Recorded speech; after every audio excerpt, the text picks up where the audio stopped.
Udah nyala belum? Udah. Tes. Kakak saya yang opening. Halo, aku nggak tahu mau ngomong apa.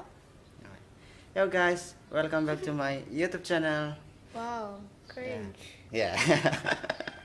Sebelum Anda menonton konten ini, jangan lupa klik tombol subscribe dan nyalakan tombol lonceng untuk update konten-konten selanjutnya. Yeah. Kali ini saya sedang bersama dengan kakak saya. Halo. Ah, Aku nggak tahu aku ngapain dalam hidup ini, tapi Kakak saya, kali ini kita membahas tentang beberapa hal, tetapi hal yang menarik kita bahas adalah tentang feminisme. oke. Feminisme itu adalah sebuah isu yang sedang hangat dibicarakan oleh kaum aktivis perempuan gitu di NTT, apalagi khususnya ya Aku di nggak tahu Indonesia. banyak tentang kejadian di NTT, tapi aku tahu pastinya itu ditutupin sama protes-protes saat ini ya. Ya, protes-protes macam apa maksudnya? Protes-protes BLM, Black Lives Matter. Itu yang semacam apa itu? Protes tentang pembunuhan George Floyd di Amerika. Oh, George Floyd. Apakah itu berkaitan dengan feminisme? Mereka punya kayak masalah reaksi medianya mirip. Mirip dengan ini masalah feminisme. Iya, karena kan orang bilang, kok kalian bilang Black Lives Matter? Kan semua lives matter. Tapi masalahnya kita nggak bilang only Black Lives Matter. Kayak saat feminisme bilang bukan hanya perempuan yang penting, kita sama pentingnya. Perempuan dan laki-laki itu sama pentingnya. Sama pentingnya, nggak ada bedanya. Ya. Tetapi asiknya Menurut Om itu apa yang traditionally feminim? traditionally feminim. Yang menurut yang Om Itok Ini yang apa namanya, maksudnya kebiasaan dalam perempuan? bukan dalam masa kecil Om Itok diajarin bahwa itu diasosiasi dengan perempuan. Perempuan memasak Terus apalagi ya? Berkebun, bertani. terus Ini berbicara sesuai dengan konteks saya kan? iya. Bertani, apalagi ya? Mengurus anak-anak. Terus Dan itu saja sih yang masalah yang besar yang paling nampaknya. Kalau menurut kakak saya sendiri? cukup banyak warna pink. Warna pink kan dulu tahun 1920-an itu diasosiasi dengan laki-laki karena termasuk warna yang kuat. Warna. Tetapi sekarang warna pink itu identik dengan perempuan. Identik dengan perempuan. Kenapa begitu? Hitler. Kenapa warna itu bisa mengidentikan ini cocoknya untuk perempuan, ini cocoknya untuk laki-laki? Nggak tahu, dunia kan hampir semua hal di dunia itu berdasarkan apa yang dunia sosial ini memikirkan. Makanya ada kasus pembunuhan, ada juga kasus manslaughter saat kita nggak sengaja membunuh seseorang. Kasus pembunuhan yang sengaja dan tidak sengaja. Iya, murder sama manslaughter itu beda. Tetapi tadi hal yang paling menarik itu yang kakak saya angkat tuh, soal George Floyd ya. Ya, George kasus Floyd. pembunuhan di Amerika. Dia kan seorang mantan petinju kan? Aku nggak tahu. Ya, dia seorang mantan petinju. Yang ku tahu itu dia nggak ada salah apa-apa Ya, itu dan dia kasusnya. dibunuh sama polisi. Nah. Secara anehnya itu polisi salah satunya itu Asian. Oh, orang Thailand. Nah, Taiwan juga beda namanya. apakah penting orang Indonesia membicarakan tentang kasus George Floyd, tetapi Ya, lupa karena- dengan kasus-kasus feminisme yang ada di Indonesia sendiri? Karena masalah rasisme itu masih kuat sekali, sementara kayak hal-hal yang feminisme ingin hancurkan udah mulai hancur sendiri. Aku rasa lebih penting keberadaan race itu, karena kan kayak kamu nggak bisa pisahin seseorang menjadi kelas 2 cuman gara-gara mereka lahirnya dengan kulit hitam. Ya, itu berkaitan dengan rasisme. Iya, sementara kalau masalah feminisme itu tentang tipe-tipe social construct, apa yang secara tradisional dipikirkan sebagai feminis. Kebanyakan orang lupa, tapi feminisme itu ingin menolong laki-laki juga dengan itu toxic masculinity. Oh, itu yang berkaitan dengan apa ya? Yang orang bilang Cowok nggak boleh nangis. emang itu nggak boleh, memang laki-laki nggak boleh nangis. Sama sekali enggak. Nangis itu kalau kamu nggak nangis kayaknya ada masalah. Ya, Soalnya kalau nangis itu sebuah reaksi khusus dari otak bahwa kita itu sebuah manusia biasa. kalau menurut saya, menurut bahasanya saya, laki-laki itu menangis bukan berarti bahwa dia lemah, tetapi menunjukkan bahwa dia berperasaan. Lemau, iya. Iya, iya kan? Tapi kan aku pernah lihat teman aku dipukulin sama seseorang. Agak kelihatan kalau dia luka sih. Tapi jadi dia nangis. Tapi Laki-laki. Ya. Baru guru kita bilang jangan nangis. Oh, gitu. Baru otak aku marah banget karena dia barusan dipukul. Kenapa dia nggak boleh nangis? Lalu kembali ke persoalan feminisme ya. Perbedaan feminis dengan feminisme itu apa menurut saya? Seorang feminis itu yang berjuang untuk feminisme. Feminisme itu kayak hal yang diasosiasi secara tradisional dengan perempuan. Semacam hal apa saja? Kayak dress, baru kayak warna pink, plastik. Masalah yang paling nampak tentang feminisme menurut kakak saya yang terjadi sekarang apa? Masalah dalam itu, maksudnya kultur tradisional kita. Ya, kultur tradisional kita. Kita berbicara yang selingkup Indonesia lah begitu. Lingkup Ya. Indonesia Nah, di mana-mana sih. kasus feminisme terjadi. Iya, mungkin gak terlalu berarti, tapi itu bisa mempengaruhi hidup-hidup orang. Semacam kasus apa saja yang paling nampak? Menurut aku itu cara semua kejadian terjadi di sekolah gitu. Oh, Kayak fakta bahwa kita kebanyakan kalau misalnya kita perlu kayak guru kita bakal bilang laki-laki aja, perempuan gak bisa. Karena kan memang aku nggak terlalu kuat. ya. Tapi satu-satunya alasan aku nggak bisa kuat Nggak itu bahwa nggak kuat karena secara fisik begitu maksudnya. secara fisik. Ya. Cuman gara-gara ya secara tradisional orang perempuan nggak bisa kuat.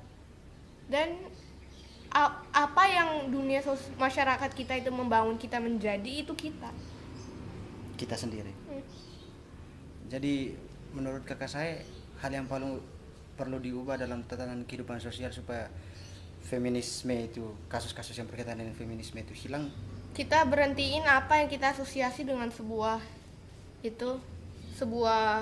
satu jenis gender, satu jenis kelamin. Cara pandang kita ya. Kayak kalau laki-laki harus pakai baju biru, nggak boleh pakai warna pink. Sumpah, cowok pakai warna pink bagus menurut aku. Kayak bajunya Lil Nas X waktu itu pas Grammys, bagus banget. Pernah pikirin nggak kenapa setiap kali orang gambar selalu warna kulitnya selalu warna putih? Kalau orang menggambar, enggak pernah. Lihat gak semua gambar-gambar orang di Indonesia di dunia ini? Pernah perhatikan anak-anak kalau gambar nggak? Itu jarang sih, bukan jarang lagi, nyaris tidak pernah Ya, terperhatikan. tapi Itu kenapa? Pernah lihat seorang anak gambar gak kalau misalnya mereka warnain? Dominan warna terang, Mereka pasti pakai warna kulit putih. Ya. Aku nggak pernah lihat sama sekali yang pakai kulit hitam. Itu kenapa aja? Itu yang dilihat sebagai cantik. Berarti menurut Advertisement-nya menurut pandangan mereka yang sudah terbentuk oleh budaya mereka bahwa kecantikan itu orang-orang yang berwarna kulit putih gitu. iya. Jadi kita lagi saya macam saya yang warna kulit gelap ini tidak ganteng dong menurut mereka. Menurut standar Indonesia. Menurut standar. Indonesia itu secara walaupun semua propaganda yang kita dapat sebagai anak kecil mengatakan kita tuh rasisme tuh masih sangat kuat di sini. Masih sangat kuat ya. Ya. Walaupun Di lingkungan agama sekolah bukan juga terjadi masalah. seperti itu. Obviously. Walaupun bukan masalah besar. Bukan kayak dimasukin news terus. Nah, gitu. Mungkin tidak diberitakan dimasukin ke news itu sudah menganggap bahwa itu sebuah hal yang biasa gitu ya. Bisa jadi seperti itu kan.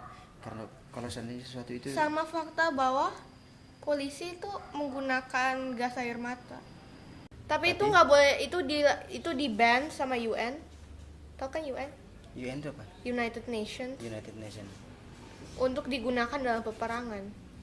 Oh begitu. Karena bakal menyakitkan mata-mata itu Musuh. Dan orang-orang kayak kita nggak boleh gunakan senjata biologis ini di peperangan. Kenapa kita nggak gunakan di rakyat kita sendiri? Tapi untung di rakyat kita sendiri mungkin apa ya, gunakan gas air mata itu saat-saat demo. demo bukan masalah. Demo nggak memengaruhi apa-apa. Ya bukan peperangan kan, Bukan peperangan. atau mungkin karena di Indonesia belum pernah terjadi peperangan. Wow, bukan Bukan, pastinya enggak. menurut kakak saya bagaimana? Setahu itu kan gara-gara semua kita kan termasuk negara yang berada di bawah UN. United Nation tadi. Berarti kita dilanggar untuk menggunakan gas air mata dalam peperangan karena itu bakal dibatasi begitu ya. dibatasi. Lalu bagaimana dengan apakah ada keterkaitan antara feminisme, matrilinear dan patrilinear? Nggak ada. Nggak ada. Itu bedanya di mana? Bedanya dengan budaya masing-masing tempat. Nah, kalau matrilinear, Kalau matrilineal berarti mereka mengambil nama keluarga perempuan. kalau patrilinear mengambil nama laki-laki. Kadang-kadang juga di Amerika ada keluarga yang matrilineal, ada keluarga yang patrilineal. Di Jepang mayoritasnya matrilineal. Oh, di Jepang. Iya, karena mereka menjaga budaya kan. Oh, budaya Jepang memang seperti itu. Zaman apa namanya? Berarti budaya perempuan di sana perempuan di sana lebih mendominasi dong. Iya, benar. Secara kekuasaan dalam tanda kutip begitu. Iya. Karena kan perempuan dulu lebih kayak apa namanya? Kekuatan sosial lebih tinggi dari laki-laki. Lebih tinggi dari apa? Laki-laki. Kalau nggak salah nama zamannya tuh Heian. zaman Heian. Iya. Heian, Aku Heian. udah pernah jelasin kan? Tapi Om itu lupa yang waktu kakak saya jelasin. Heian itu zaman apa aja? Kalau nggak salah dari tahun 400-an sampai tahun 600-an. Kayaknya. Bukan maksudnya 1400-an, dari 400 sampai 600. Dari tahun 400 dengan Sampai tahun 600. berarti tradisi budaya Heian ini selama 200 tahun begitu ya? Ya 200 kan tahun. Karena Iya, iya. sebuah itu kan berdasarkan kayak bukan sampai 200, agak kayak 100 lebih gitu ya. Iya, tidak sampai lah 200 gitu ya, Iya. perkiraan gitu ya.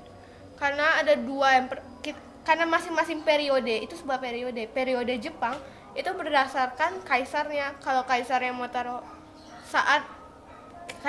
taruh sebuah kapital, sebuah ibu kota, kan mereka bisa pindahin kalau mau.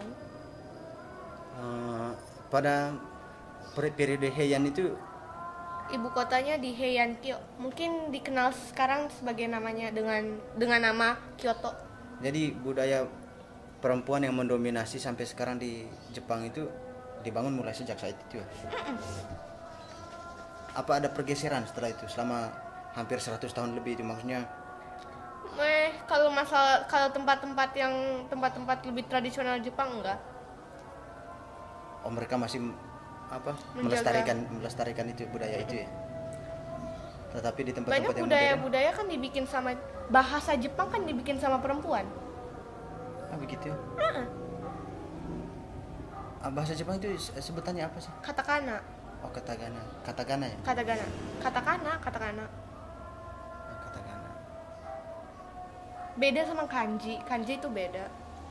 Kanji itu lebih baru. Nama huruf Jepang itu? Kalau yang ku ingat ada katakana sama hiragana. Kalau nggak salah aku nggak terlalu ingat. Sama kanji. Kanji nggak terlalu sering digunain karena cuma buat lukis doang. Tapi katakana itu dibikin sama perempuan. Karena mereka kan terkenal dengan semua puisi-puisinya. Oh, di Jepang. Itu awal mulanya tahun berapa aja? Pas zaman Heian pastinya. Oh, sejak zaman perempuan mendominasi kekuasaan di Jepang itu ya. Iya. Kalau nggak salah pencipta salah satu alat musik tradisional Jepang yang paling populer yang kita pegang begini, Iya. itu penciptanya juga seorang perempuan Di Jepang. di Jepang. Tapi alat musik itu sekarang sudah mendunia ya, bukan hanya Mendunia. di Jepang saja. Pastinya mendunia. Banyak kultur Jepang yang dibikin sama perempuan. Mungkin itu nggak tahu ini, tapi pendaratan di bulan itu hanya berhasil gara-gara seorang perempuan. Masa? Beneran. Yang bikin Mereka kan kalau nggak salah pada saat mereka sampai bulan mereka nggak sengaja tekan tombol yang salah. Kalau nggak salah Buzz Aldrin. Itu apa itu Buzz Aldrin? Nama salah satu orang Mendarat ke bulan. kedua untuk yang mendarat ke bulan. Dia perempuan, Dia laki-laki. laki-laki.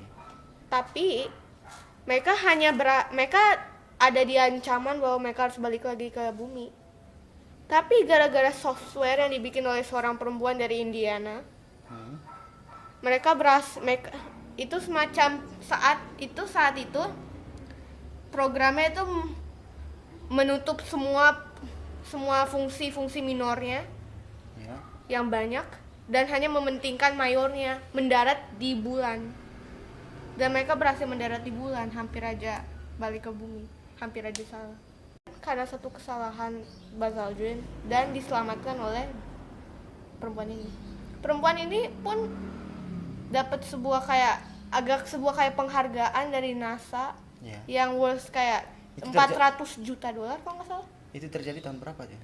Pas pendaratan bulan lah, Pendaratan 69. tahun 1969. Iya. Dan dia juga kita nggak tahu sejarah ya? bikin satelit itu ya yang digunakan Amerika sampai sekarang untuk mendeteksi keberadaan pesawat. Itu perempuan yang tadi. Berarti seharusnya perempuan tidak budaya kita bisa diubah dong. Bisa diubah ya Iyalah. tentang feminisme. Bagaimana menurut kakak saya kalau seandainya Kayaknya budaya di Jepang itu, budaya di Jepang yang hidup yang di zaman Heian tadi bisa diterapkan di Indonesia, bisa tidak? Untuk impossible. sesuatu- Apalagi karena keberadaan budaya yang beda-beda sekarang. Indonesia kan beraneka budaya ya. Iya. Mungkin beraneka budaya itu kurang kata yang tepat, apalagi karena kebanyakan di sekolah disebut beraneka. Aku lebih suka bilang sebuah salad dari itu. Karena kan secara mengagetkan Papua Nugini punya lebih banyak bahasa dari kita. Iya, bahasa daerahnya maksudnya. Iya, bahasa daerah lebih banyak dari kita, 800. Indonesia berapa bahasa daerahnya? 700 kalau nggak salah. 700-an? 700-an ya? Padahal Papua Nugini itu negara kecil dong. Iya. Tetapi mereka memiliki kan di sana banyak distrik-distrik ya. Semuanya punya bahasa yang beda. Setiap distrik punya bahasa yang beda. Lalu feminisme yang Menurut aku, maaf tapi mungkin tadi contoh NASA kurang besar ya. Ada pengaruh lebih besar lagi dengan perempuan. Dunia menulis kontribusi terbesar perempuan.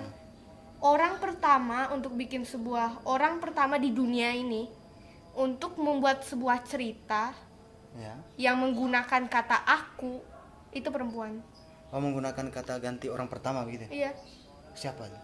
Aku lupa apa. Dia seorang itu apa namanya? Pendeta. Pendeta perempuan. Iya, kebanyakan perempuan zaman 1400-an itu perempuan. 1400-an BC. Jadi itu di mana? Di negara mana tuh? Kalau deket Turki gitu. Deket Turki pastinya. Tapi agak lebih ke atas. Lebih ke atas, lebih ke Semarang. Ya kali ya. Dia itu orang pertama untuk membuat sebuah cerita. Orang pertama untuk bikin lagu yang enggak religius. Dia. Pada tahun 1400 Before Christ. Before Christ. BC. Wow.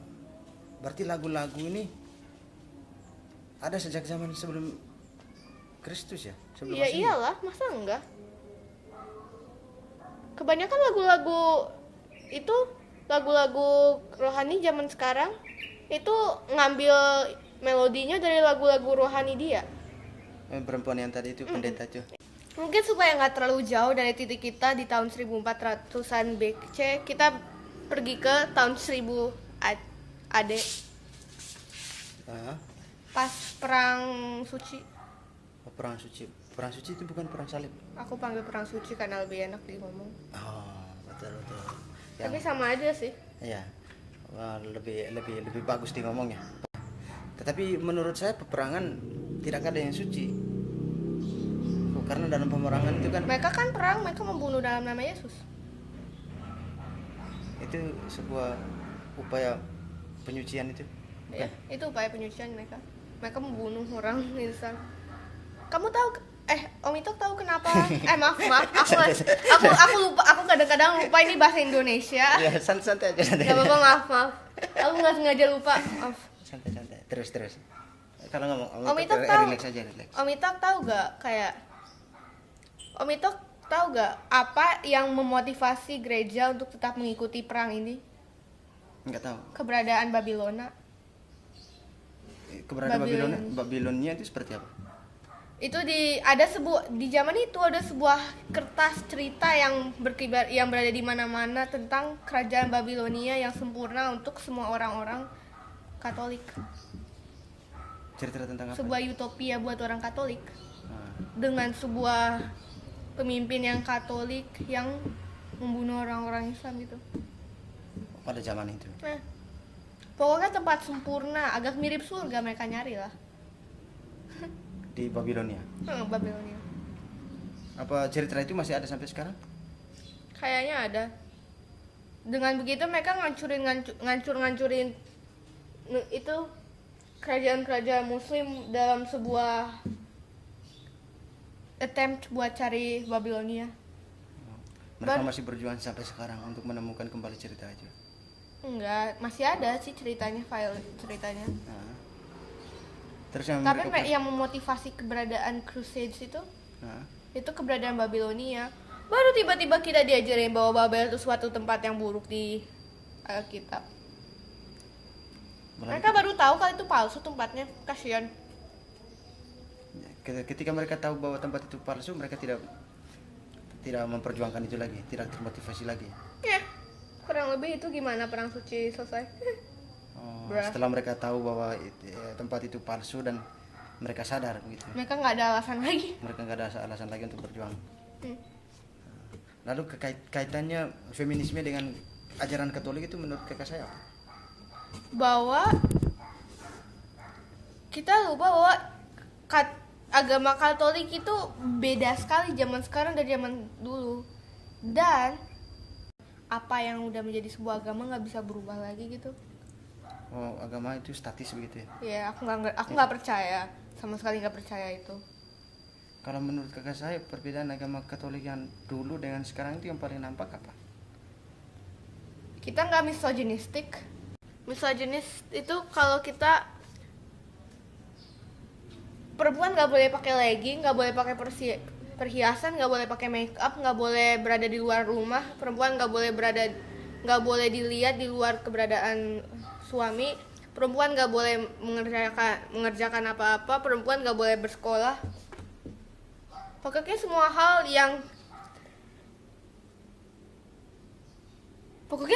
nggak boleh dilakukan sama perempuan lah. Itu agama Katolik dulu. Pada zaman dulu. Terus Iya. yang bedanya sekarang? Kita kayak lemau Nah, sekarang perempuan kalau ke gereja saja berdandan, pakai ya, celana. pakai celana. Pasti santu-santu dulu kayak Oh, iya.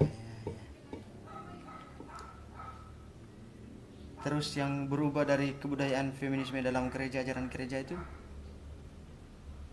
berubah dari perempuan gak berarti apa-apa sampai jadi perempuan ada artinya. Itu Dan contohnya dalam menjadi perempuan kayaknya agak setara. Perempuan setara tanpa benar-benar mempraktekkan apa-apa. Lemau. Kalau kembali ke feminisme tadi, saya ingin tanya banyak hal tentang feminisme dengan kakak saya. Apa? Oh ya. Ya? Oh, mungkin tentang laki-laki dengan hal-hal yang feminim. Kayaknya kalau aku mau jelasin satu hal, banyak orang kayak aku bilang tadi, banyak orang merasa bahwa kita nggak bisa menulis seorang karakter dengan karakter laki-laki dengan sifat feminim. Dengan itu aku mau balas dengan bilang, tolong nonton Jojo. Itu sangat bagus. Dan honestly, itu benar-benar merepresentasi apa yang menggabungkan karakter laki-laki dengan hal-hal yang traditionally feminim. Gitu. Aku salah satu karakternya hampir kukira perempuan. Padahal laki-laki. Padahal laki-laki, tapi punya sifat-sifat yang benar-benar pasti laki-laki. Maskulin gitu ya. Hmm. Jadi hal yang perlu diubah menurut saya dengan pandangan orang tentang feminisme itu yang paling mendasar apa ya? Dari cara berpakaian. Kalau di India melihat anak-anak perempuan sebagai sebuah beban. Mereka suka itu terjadi pembunuhan perempuan Di India. ya, yang anak-anak pas masih bayi. Baru masalah terbesar itu terjadi di Korea kayaknya. Masalah apa feminisme? Ya. Apa aja? Korean beauty standar kecantikan di Korea. Kamu tahu kan? Maaf. Santai aja, santai. Nah, lanjut. Tahu kan standar kecantikan di Korea? Enggak. Kulit putih bersih, punya dagu yang sempurna bentuk V, hidungnya kecil, matanya gede, warna bibirnya merah. Itu kalau perempuan ya, standar kecantikan di sana seperti itu. Kalau seandainya tidak seperti itu berarti tidak cantik dong.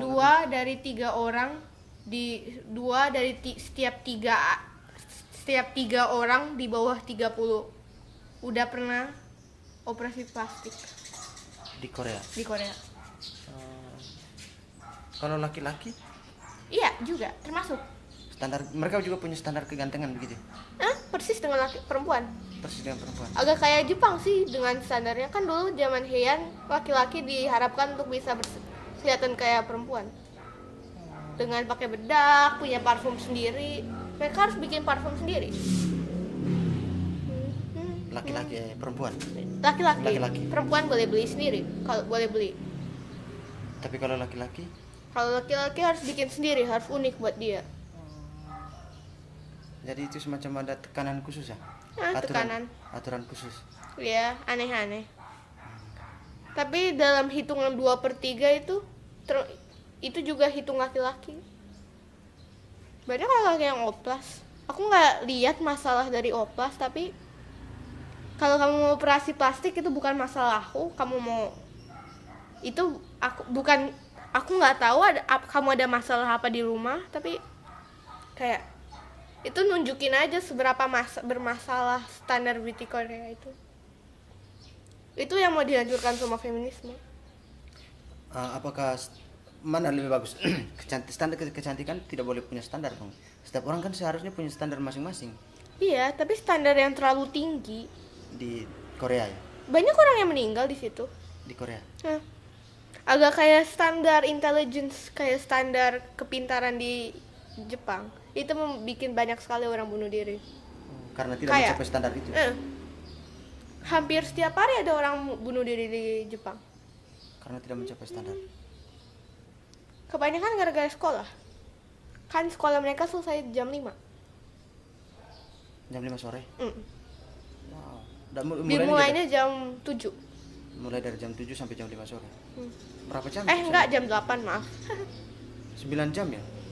Cuman 9 jam. Tapi itu lama. Kadang-kadang lebih banyak kalau misalnya ada eskul 2. Iya. Mereka mempunyai standar sendiri ya untuk Jepang ya, standar kecerdasan. Iya, standar kecerdasan. Mereka punya sebuah hutan khusus buat orang bunuh diri. Dibiarkan di situ.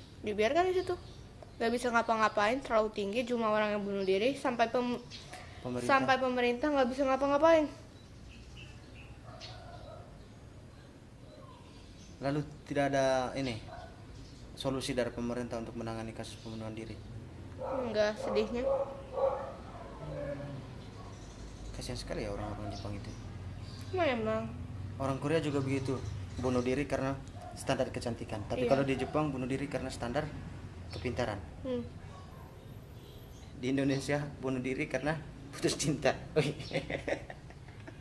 Banyak loh orang Indonesia yang bunuh diri karena putus cinta. Emang segitu buruk gitu ya putus cinta? Aku rasa kalau putus itu bagus dong, kabar buruk. Biasanya mereka cuma putus gara-gara nggak cocok. Iya. Kalau misalnya mereka putus kan kalau misalnya mereka nggak putus berarti kan kalau misalnya nikah nggak bakal cocok. Iya, ada unsur ini pemaksaan itu ya, hubungan gitu ya. Mereka memaksakan sebuah hubungan. Bagus sih kalau orang misalnya putus, pasti ada masalah buat menghasilkan seseorang putus.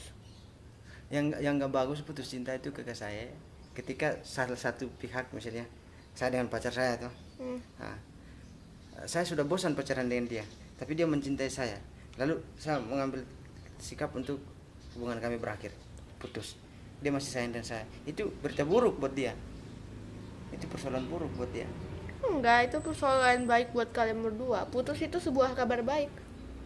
Secara internasional sih ya. Ya, Putus bukan berarti kalau orang putus pasti kan ada masalah. iya. Dan kalau mereka bertahan Kalau mereka semakin tidak punya lama, masalah ya berarti cocok-cocok kalau aja bertahan kan? sampai bertahan sama lama bakal tambah buruk sampai salah satu bunuh diri. Iya. Sudah tidak ada jalan keluar lagi.